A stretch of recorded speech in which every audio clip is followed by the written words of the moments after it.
It's an exciting time to be in Unama'ki, Cape Breton. We're having an economic renaissance. They're already coming, so it's not build it and they will come. Build it because they're coming.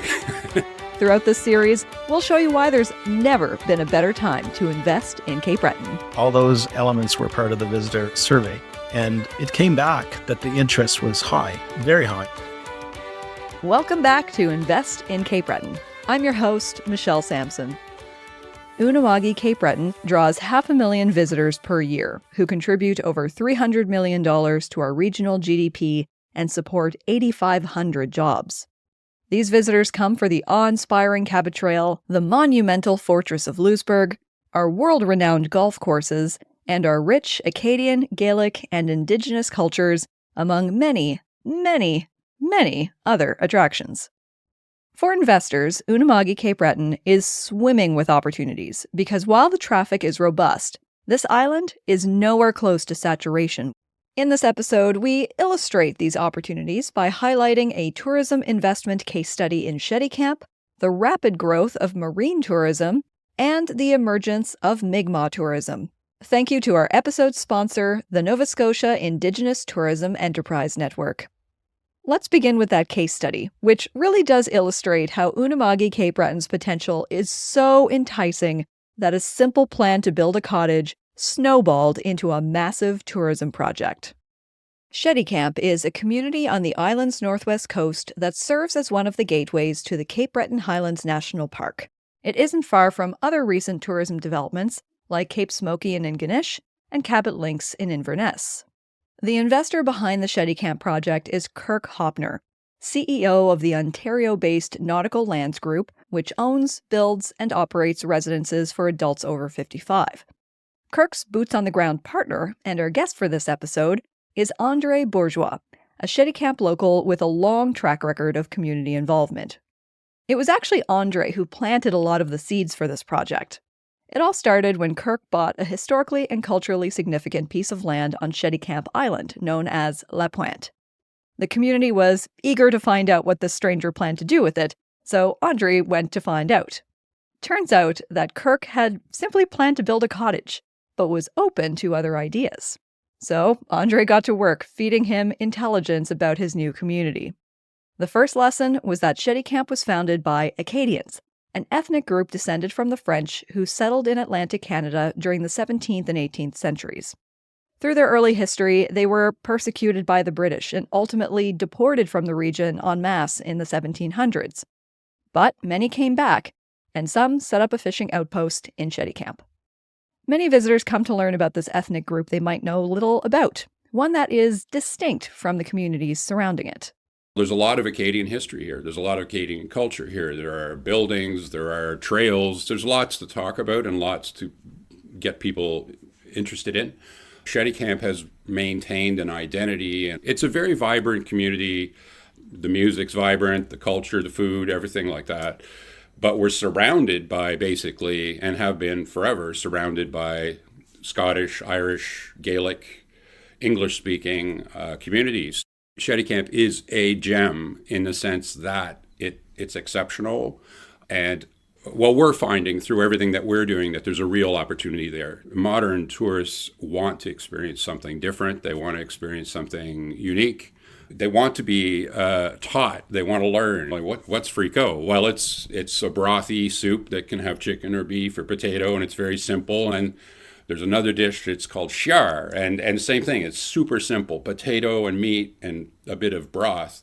And just, again, an opportunity to tell a story because suddenly you're linking back to, well, at the turn of the century, people lived in these houses and they had no insulation and the weather's brutal and they had potatoes in their little coal cellar and maybe a little bit of meat, chicken or fish. They didn't have all kinds of ingredients, so they had to keep it simple. Cheticamp's economy isn't only based on tourism. That old fishing outpost has grown and modernized into a substantial fishing industry, which brings even more people to the community. It brings a lot of activity, a lot of people who don't live here year-round. Our fishing season starts with offshore crab, which usually begins in April when there's no ice or little ice. And that segues into the lobster season, which is usually June, July. And then July into early August, there's an inshore crab industry. And mixed throughout that, there's halibut and tuna fishing and so on. And somehow, right around the end of June, July, the tourism season comes alive. And so the place goes kind of nuts. It's like a beehive because you've got all this fishing happening and the vehicles and the people and the work and the activity, but you also have all these tourists coming in.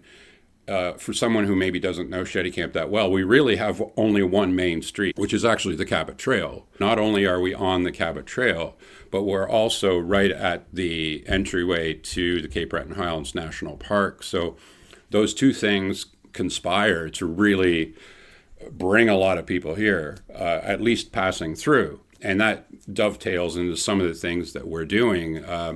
If you compare Cheticamp, for example, to a smaller community like Badek has, I think maybe 10 times as many hotel rooms as we do.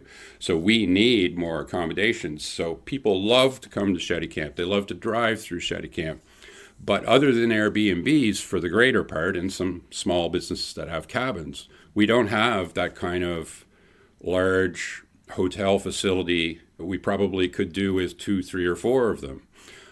So when you talk about investment, there is an opportunity here. I mean, we've had studies done that tell us that they're already coming. So it's not build it and they will come. Build it because they're coming. The accommodations gap, on top of the lessons on Cheticamp's history and culture, got Kirk really excited about this community.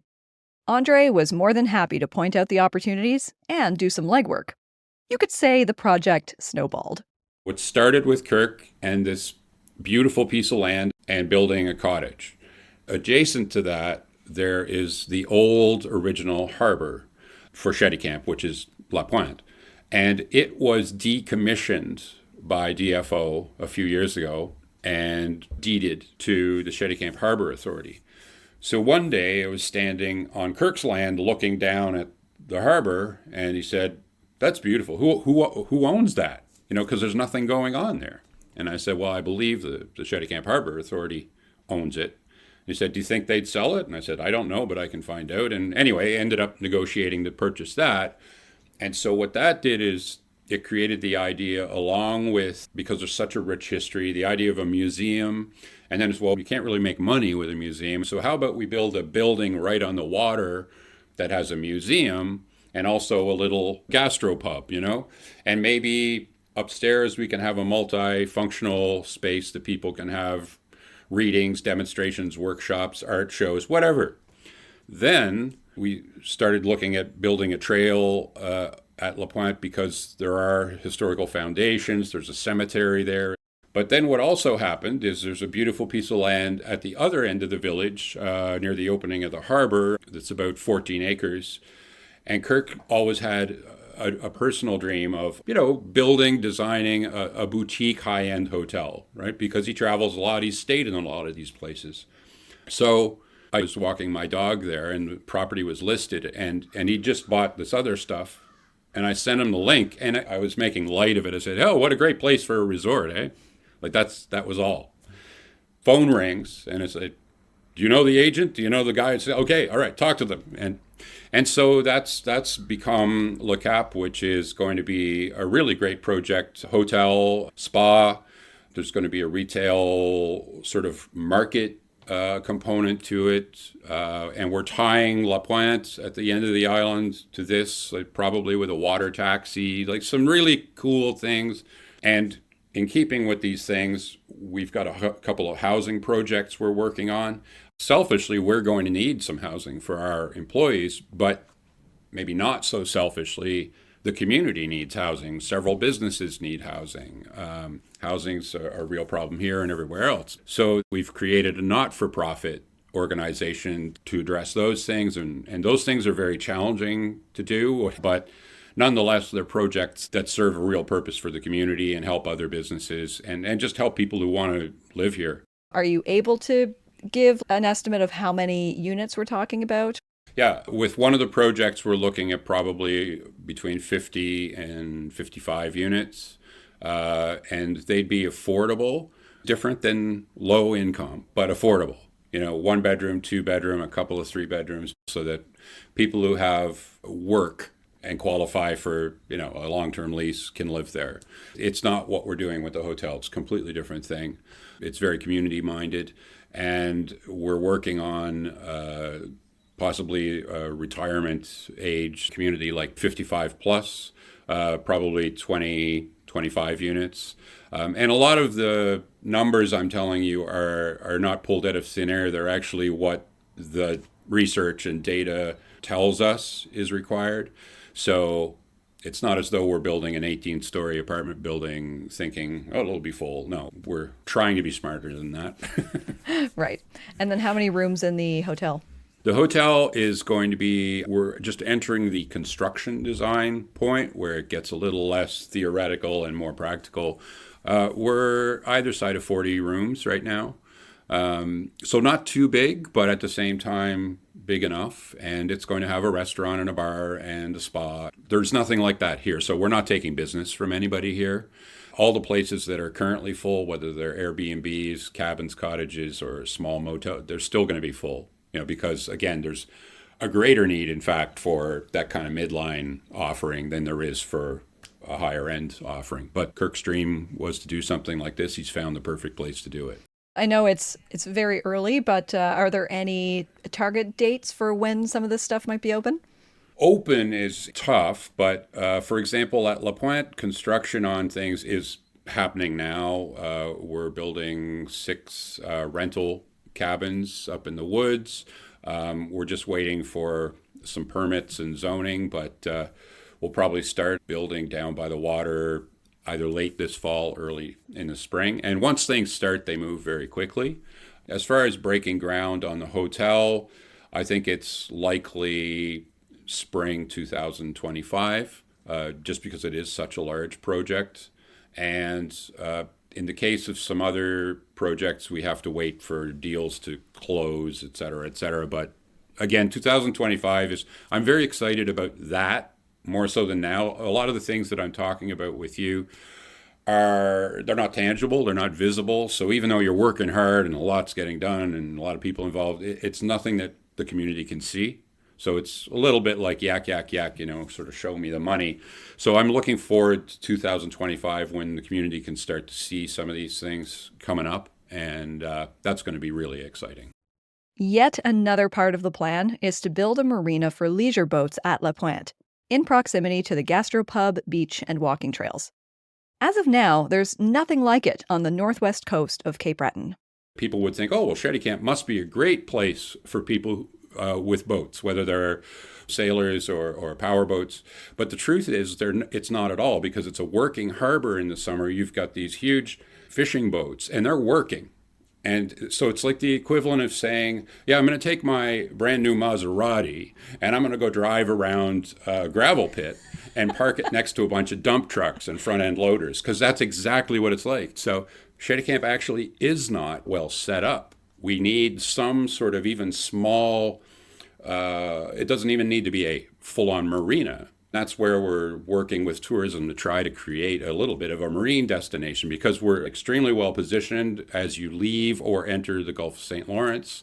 As the crow flies, you've got Les Îles de Madeleine, just either side of 100 kilometers away, and then the same with the east end of PEI.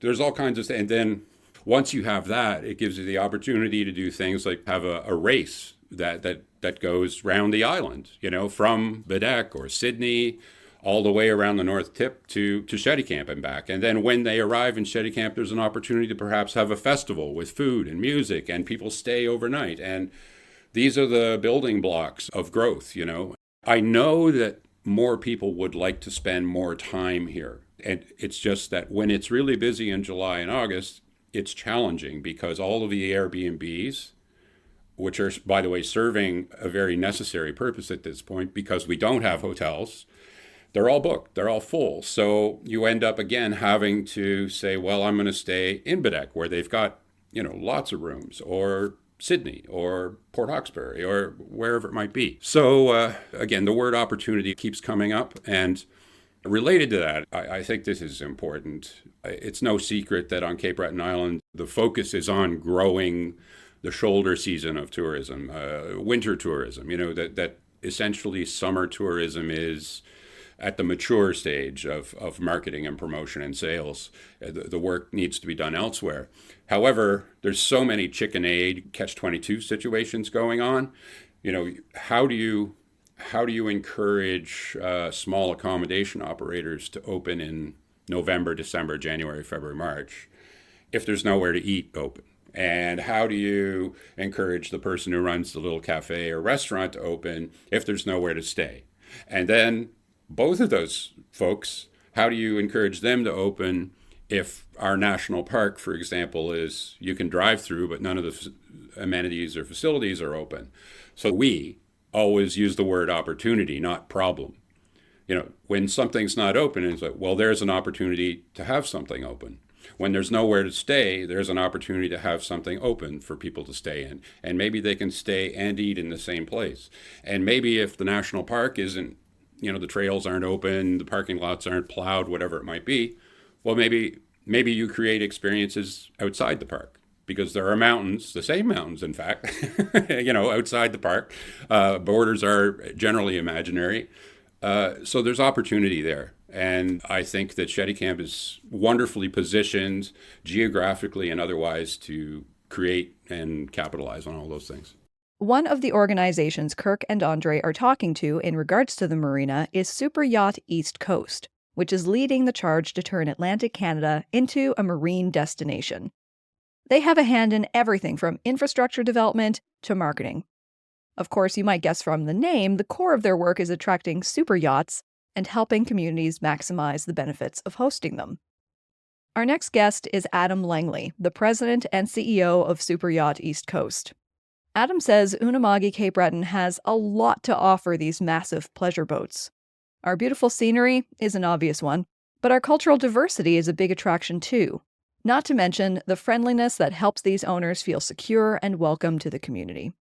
If you've spent any time in Bedeque, St. Peter's, or on Sydney's waterfront, you already know that super yachts spend time here. But how many are we talking about? It's increasing significantly. We work closely with the Atlantic Pilotage Association, which provide guidance to yachts over 500 tons. The bigger yachts you might see come into Sydney and Bedeque. Usually over 200 feet. So they had 58 assignments last year in Nova Scotia, but which half were in Cape Breton. That's up from 12 in 2021 and 17 in 2022. That's quite a jump, but that's only capturing the big yachts. The super yacht, as defined by the United States Superyacht Association, is a yacht over 80 feet. So the numbers I'm referring to are only capturing the rather large ones. There's a lot of yachts that are certainly under 80 feet or in between 80 and 150 feet that are kind of the perfect size for exploring Cape Breton, coastal Cape Breton, and the Bedore Lake. So as part of our work, we're working with communities to begin a more coordinated effort to track these numbers. In Bedeque, they had in 2021 one super yacht. In 2022, they had 3, and then last year they had 10. And those yachts didn't just come to Bedeque. We call it a port of confidence. They're getting a lot of the services to support their itinerary to further explore the rest of Cape Breton by both land and sea. I mean, visitors come ashore and they do excursions, and it kind of leads into the economic development side of it, where you have a lot of businesses that are able to access this opportunity, from haircuts to helicopters. I prompted Adam to expand on the economic development opportunity. There are all kinds of businesses that can benefit from the huge budgets of these super yachts. So the immediate benefactor would be the port or the waterfront. They're paying berth fees to be at these locations. And as these destinations improve their services, they can continue to increase those rates to reflect what they're offering. So that would be the immediate benefit. I own a small boat, and they cost money maintaining and using them. So the numbers just increase as the size of the vessel gets bigger. So I almost call them floating debit cards. And if there's a community that can support their visit, they plug in literally and just start spending. So the larger yachts can spend, based on the availability of services and experiences, thousands to tens of thousands of dollars a day. We had a boat last summer that spent about 10 days in Cape Breton, largely in the Bedore Lake, and they spent $50,000. I had a vessel in 2022 cruised Cape Breton in Nova Scotia as part of a broader itinerary. They spent $400,000 American over 6 weeks. And the captain, whom we know quite well, said, Adam would have spent more, but I just got what I could on what I had access to. So these things are significant economic opportunities, but it needs to be approached in a balanced way. Our approach to building marine tourism is ensuring that we're building for locals first, because that's the attraction. And that's the opportunity as you develop the waterfronts to have local businesses emerge and the supply chains are engaged. Everything from, locally made products and artisans to cultural experiences to natural adventures, but then the nuts and bolts, the hardware stores, the grocery stores, fuel, general provisionings, these bigger yachts, you have the guest spending, you have the crew spending, and you have the maintenance of the vessel, inclusive of ship repair and maintenance. And that becomes part of the attraction for these boats, knowing that they can be serviced in these destinations. These super yachts could be spending even more money in Unama'ki, Cape Breton. If you're a business owner or an investor, there's a big opportunity here if you're willing to raise the bar to their exacting standards. The gaps that we see are really the gap in the delivery of the service. Like, how can we elevate the services that we have to meet and exceed the visitor expectations? And how can we, through that, invite new opportunities? I know a couple boats that have come in with their pets. And the first thing they asked for was, is there a dog groomer? And, one wasn't able to be sourced locally. So one had to come from Halifax. I had a yacht come in once and they needed an HVAC service. And so I called up an HVAC company and said, would you be interested in servicing a boat? What kind of boat? 200-foot yacht. Well, how do we do that? And I was like, just think of it as a building that's floating. I said, but here's what you need to do. You need to put on a really clean uniform. You can't smoke. You got to take your boots off. You got to be very professional in how you deliver this service. And they did that. And then they became one of our go-to resources on our long list of service providers to clean HVAC systems on a super yacht. But one of the biggest gaps across not just Cape Breton, but kind of, rural Atlantic Canada, where a lot of these boats want to go because they want to explore and experience these coastal communities, is ground transportation. Since the pandemic, that's been hard to recover, and it certainly has been a challenge. We've been able to piece things together through a lot of partners across the island, and we really appreciate all the efforts people put in, but that's certainly an opportunity. Adam says the way for Unama'ki, Cape Breton to attract even more of these super yachts is for tourism development organizations, communities, ports, and businesses to band together. Superyacht East Coast is growing the marine tourism sector by fostering cooperation over competition. So we're not just out saying, everybody come to Sydney or everybody come to Quebec or Cheticamp. It's come to Cape Breton. Here's the bigger experience of the island, exterior and interior, which is a huge advantage. How many places can say they have an inland sea? Right? Not very many. So it's having everybody understand that we're promoting the product of Cape Breton in the context of Nova Scotia, in the context of Eastern Canada. A lot of organizations that run waterfronts or wharves or ports, they don't have the bandwidth to do the marketing and to tell their story and to attract the audience. And if you can't do that, then you can't build a sustainable operation. So that's where we come in.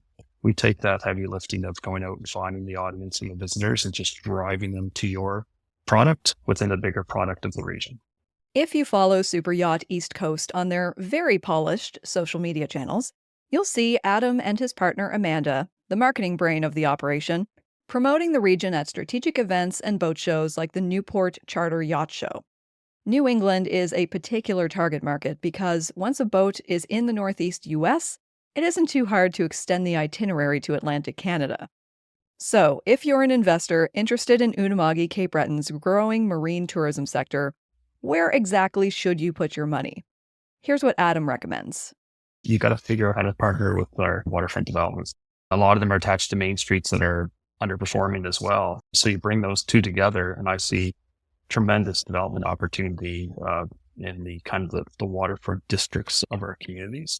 So that could be new restaurants, new businesses, getting people on the water too. Like, where do I go to rent a stand-up paddleboard? Like, there's not a lot of that. Another major opportunity, which Andre brought up as well, is for the sector to coordinate in order to be open year-round.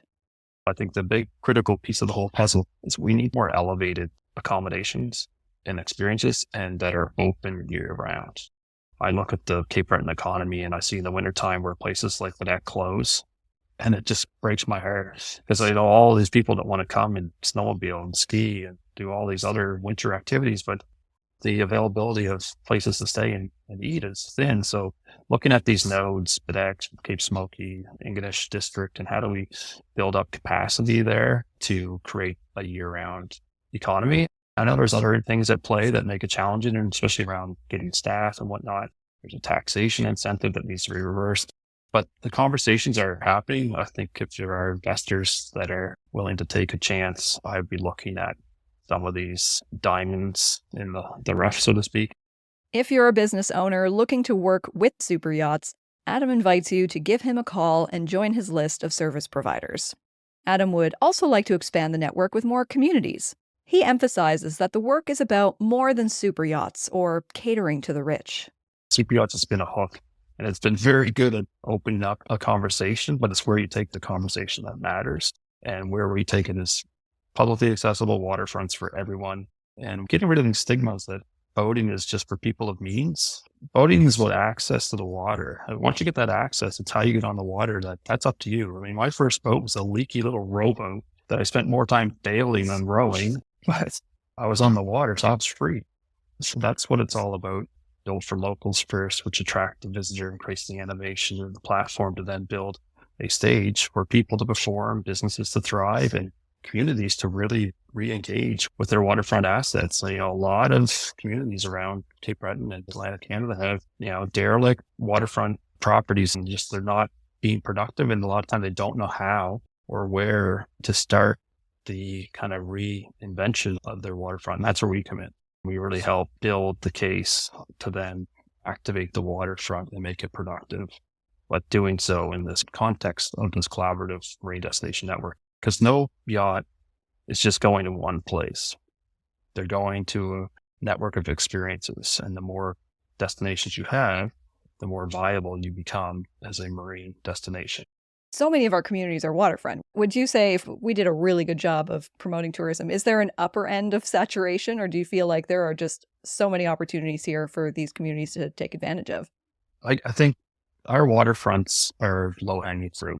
In my experience over 10 years, taking the Halifax waterfront from an underperforming space to the most visited destination in the province, that was a tremendous success story. And those foundational elements that made that property successful can be implemented across any waterfront. And you're not trying to replicate Halifax anywhere, but you need to have those foundational pieces that make it work. It's just a matter of where you want to take it and how you're going to get there. You need to have a committed group of people in the community that say, yes, we want to be part of something bigger than ourselves, and we want to work collaboratively to attract a market that's going to spread across a larger landscape that we're included in. Nova Scotia has 13,300 kilometers of coastline. Eastern Canada is over 43,000 kilometers of coastline. So it takes a long time for us to overpopulate our region with visitors. So that's a great advantage because we see other parts of the world where they are over-touristed and over-visited. Places like the Med are becoming so busy you can almost walk across areas from deck to deck of these boats. It's important for us to be part of this network development that we're spreading out those visitors so they're not just all congregating in one spot. So definitely there is room for growth. And the marinas have a great opportunity in this story as well. So a lot of our marinas are traditional small recreational boat focused over the years because that's what the local market had largely been. But now even local boats are getting bigger, so marinas need to expand. And part of our work is having business cases heard. So a lot of times, investors, especially in the public side, they've tried running away as fast as possible. I don't want to invest in the wharf. So I coined the term flexible marine infrastructure. Well, what's that? Well, it's, investing in a marina or a wharf, like a public wharf that serves multiple users, and you try to make it accessible and usable year round. So it's perhaps in the off season, it's accommodating fishing vessels, or you're bringing in niche cruise vessels or other research vessels. It doesn't matter, but you try to make that asset as productive as possible. And in doing that, you're able to attract more partners to support the initial investment. What would you say are the lowest hanging waterfronts? St. Peter's Canal, big time. Port Hawkesbury waterfront, These are gateways, like St. Peter's is a gateway to and from Dorland. Port Hawkesbury is a gateway through the Strait of Canso. Cheticamp, Indigenous, amazing. Like, I've talked to Cape Smoky folks about a marina that's in their plans. Sydney, there's lots of exciting things going on in Sydney between the main street and the waterfront and campus, and et cetera. Grand Narrows / Iona, East Bay, Benyon Marinas, kind of for boats 50 foot and smaller, but it doesn't matter. We had boats anchor off of Benyon last year and tendering because they had 50-foot tenders. And I'm excited about Indigenous tourism opportunities in Escazone and Goat Island. That is the perfect transition to our next guest. Robert Bernard is the Executive Director for the Nova Scotia Indigenous Tourism Enterprise Network, NSITEN, which also happens to be this episode's sponsor. This volunteer, not-for-profit organization was established in 2017 and is the mandated regional Indigenous tourism organization representing the national body, the Indigenous Tourism Association of Canada, ITAC. The organization supports capacity-building opportunities through cultural training and business development specifically for Mi'kmaq-owned tourism businesses in multiple sectors. NSITEN also works with many ally partners to provide protocol welcomes to visitors from around the world to the ancestral homelands of the Mi'kmaq people. They are also very proud to showcase the beautiful Mi'kmaq culture through authentic experiences in the arts, dance, music, crafts, culinary, and immersive experiences. Juguidog, come. Gnudamasi, learn. Jiksaden, listen. Ibjalasi, welcome. Robert says the acronym NSITEN is a Mi'kmaq word pronounced NSITEN, which means we want you to understand. Before NSITEN could help others understand Mi'kmaq history and culture, they had to understand themselves. Back in 2012, Mi'kmaq tourism was just a seed that needed help to grow. So they went on a trade mission to British Columbia, where Indigenous tourism was more advanced, and came back with lots of ideas. Here in Mi'kmaq, where people know it as the Atlantic region, the Mi'kmaq people are a majority, and we have been first to make contact with settlers for over 500 years, and so we've had a lot of cultural loss from our language to our authentic practices, and so authenticity was a big thing that we came back with, and how do we deal with that? So we've been really working with our elders and working on who are we? What is ours? How are we going to share it? Who is going to share it? And ensuring that people from around the world that visit our beautiful location are actually experiencing authentic songs, dances, food. Our people have been essentially tried to be wiped out, and we're still here. It's a story of resilience. It's a story of keeping our culture alive and our language alive. I'm blessed to still speak my language, but there's a concern that that might not be the case in the next 25 years if we're not careful. So in terms of the work we've been doing, coming back from that big trip, we were excited about being a part of the tourism industry and growing the businesses, but we realized that we need to know who we are first. We need to understand and share our cultural protocols, working with the tourism industry to help them to better understand that we are the ones to welcome people to these ancestral lands of our people. It's been a few years of focusing on those efforts and building stronger relationships with industry and accessing government funding so that we can start building those elements of cultural recovery while we're growing the opportunity of our business owners to develop market-ready, business-ready opportunities. These opportunities have already started hitting the market. There are Indigenous tourism offerings available across Unama'ki. There's a number of communities that are taking the lead with sharing their cultural experiences and cultural stories. I mean, right away you hear of Escazone cultural journeys and Goat Island, and they cater to thousands of visitors every year in the summer. And then, of course, remember to Heritage Park and the work they're doing over there. They're right in Sydney. So many of the visitors that come to Sydney, whether it's major events or tournaments or cruise ship, whatever it is, they actually have like a museum set up where people can actually walk through different time eras of the Mi'kmaq people. My community here, Away-Go-Ma, we have a beautiful Sky River Trail, and we have people that work from the community that know the culture, that share the stories. They offer authentic foods and activities, and they basically showcase the beautiful landscape in the river and the cultural dances, all of those elements. There's been a lot of work also with creating partnerships, and St. Peter's Canal is one of those. We just hosted our provincial tourism conference, and we announced two things: the creation of the first Mi'kmaq Music Association, which will focus on bringing musicians from different genres together to be available and ready to go on quick notice when major events happen.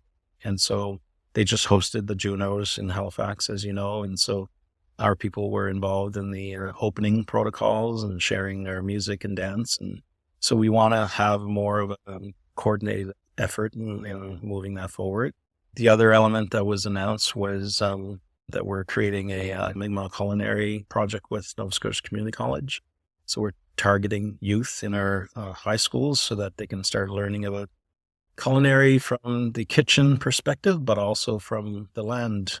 You know, our diet was always connected to the land and the berries and the animals, and you know, we didn't waste. There's words in our language about things like nedugalimk, which means you only take what you need. So it's based on sustainability. We want to reconnect our youth to, you know, traditional ways of knowing and being and connecting with our culinary and showcasing that sometime down the road as an authentic experience for tourists to come and participate in from around the world. The other project that we talked about was maybe this fall, but likely next spring, the Cheticamp Seawall International Hiking Trail is going to open up in northern Cape Breton and Unama'ki. So just past Pleasant Bay area, and it's going to go all the way to Meat Cove on the northwest side of the island, which is a 54-kilometer trail, 4 overnights and 5 days. I just got off a call in terms of getting all of that sorted out and planned, the construction of the trail and the overnight stays and safety, all those elements. But a big part of it is how do we represent Mi'kmaq people on that trail? How do we educate visitors from around the world? How do we educate people that live next door to those communities about the Mi'kmaq people, right? Robert says the demand for education and authentic Indigenous experiences is high. NSITEN recently collaborated with Tourism Nova Scotia to access their list and run a visitor survey.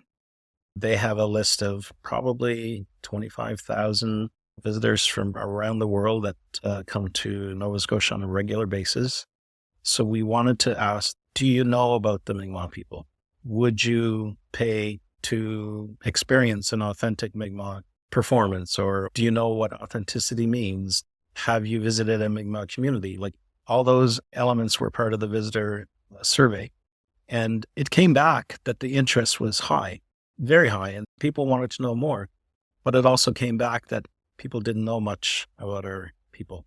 The authenticity was important, but they didn't know what was authentic versus not authentic.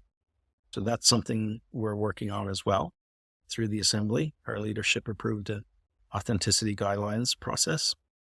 And so now we're going to run all of our businesses and artists and crafters through this so that everyone will know that they are certified as a Mi'kmaq person to provide these services. So now the other goal is going to be to educate tourism and visitors from around the world look for the stamp of approval. So this is something that we're right now just starting to implement into the communities and the businesses. Let's bring this conversation back to investment.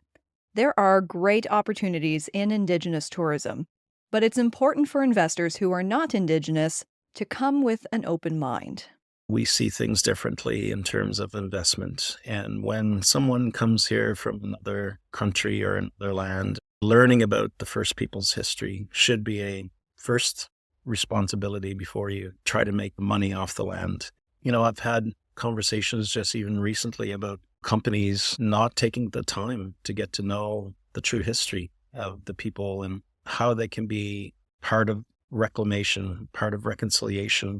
It's like, what can you do as an investor to help correct the wrongs that have happened to the First People? That's a big question, and nobody wants to tackle that.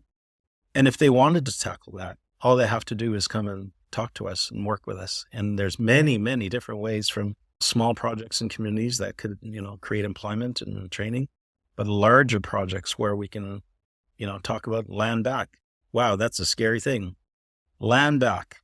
We still deal with a lot of issues with access to land. It doesn't make sense. We're the first people of this land, yet we're struggling with access to our own homelands. For whatever reason, we have land claims in the court systems for past 40, 50 years. That is ridiculous. So I'd like to send a challenge to any investors to make a difference. If you're going to come and you want to do something with the Mi'kmaq people, help change the course of history and help us get back what is truly ours. And it starts with building those relationships, and it starts with one project. But, I think if that was a standard that was developed, then you would see true investment, not just in the form of revenue and dollars, but in people, in culture, in reconciliation, true reconciliation.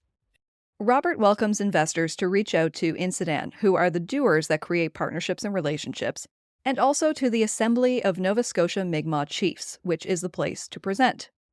Whether you're in the public or private sector, if you're intending to do anything that involves Indigenous heritage or culture, the time to engage Mi'kmaq people is at the very beginning of the planning phase, and leave lots of time for open-minded conversations. Here are some of the questions you should ask. What do you think we should do? What kind of timelines do we need? Who do we engage with? What are the priorities of the community? Those are the questions you need to have conversations with Mi'kmaq people here and anywhere around the world that you're working with Indigenous people, because each of the communities are different and they have different issues that they're facing, whether it's, employment issues or business development or land issues. Don't assume that each of the communities have the same things going on. So you need to be able to be flexible. And when you're dealing with communities for Indigenous people, our process is very different. It's not as political as, the outside world. Our direction and leadership comes from our communities, our mothers, our youth, our elders. It's very holistic. So this is why the timelines from outside don't work with us. If you're going to put 6 months on engagement, I would easily triple that. Minimum double. And we might be able to get it done. That's just the way it works. So be flexible and be willing to invest time and dollars into learning about our ways. And if anybody wants to make a difference, they can help us with finding ways to create, entities and funds that would be accessed by tourism business owners and organizations like ours, where we're struggling to access government funding to help business grow, to help tourism grow, to help cultural recovery.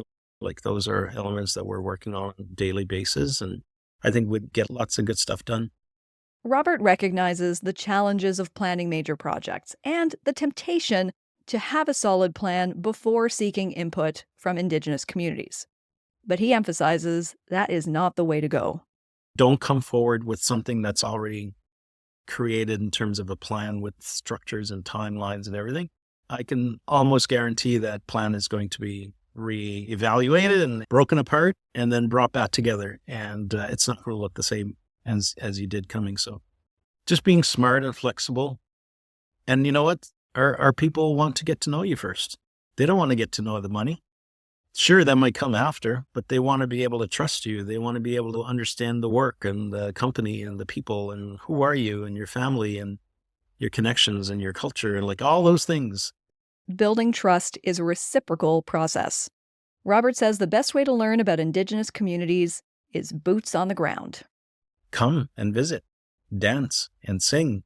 We want you to understand who we are. And that's not going to happen from your desk. That's not going to happen from a transfer of money to our accounts. That's not going to happen from, giving us an award or us giving you an award. It's going to happen from you experiencing the smell of our food, the brilliance of our music, and the connection of the story to that song, to what has happened to our people. It's also in the smiles of our children when they come and see you and they're happy that someone actually took the time to come to be with us and to build that trust, but more than anything, to earn that trust. So if they come with a blank canvas, knowing that they can create an idea and a project, having that in mind, and then create it together, that will be a beautiful thing. Thank you to Robert Bernard, Adam Langley, and Andre Bourgeois for sharing your insight on tourism investment in Unama'ki, Cape Breton. For more information on their organizations and projects, check out the links in the show notes. That's also where you'll find links for other organizations that support tourism investment. This episode's special theme song is Je m'en fus à sa porte by Nicolas Bouleris, Olivier Demer, and Cape Breton's own Robert Deveau. It is provided courtesy of Éditions de la Compagnie du Nord and David Murphy AC. Thanks again to our episode sponsor, the Nova Scotia Indigenous Tourism Enterprise Network. There are more episodes to come on the Invest in Cape Breton podcast. To make sure you don't miss a single one, hit that follow button on Apple Podcasts or Spotify to be notified when it drops. Invest in Cape Breton is produced by Storied Places Media, a proudly Cape Breton-owned business operated by me, Michelle Sampson. Thanks for listening.